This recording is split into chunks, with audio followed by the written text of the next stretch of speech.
Di suatu hari, ayah berkata, jaga adikmu, ayah kan pergi jauh.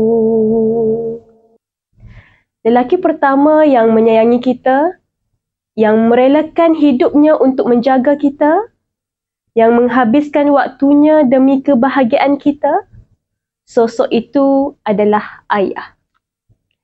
Ayah mungkin jarang menunjukkan rasa sayangnya kepada anak-anak, namun dia mencintai keluarga dengan caranya. Berjuang mencari nafkah, memastikan semua keperluan terpenuhi dan anak-anak merasa nyaman di bawah tanggungjawabnya. Ayah, terima kasih kerana mendidik kami hingga ke detik ini. Engkau adalah anugerah terindah dalam hidup kami. Ayah, pinjamkan aku hatimu agar aku dapat belajar bagaimana engkau menghadapi masalah tanpa mengeluh sedikit pun. Moga Allah membalas segala jasamu dengan syurga Firdaus. Ayah adalah the best hero in the world. Melebar risalah, menyantuni ummah.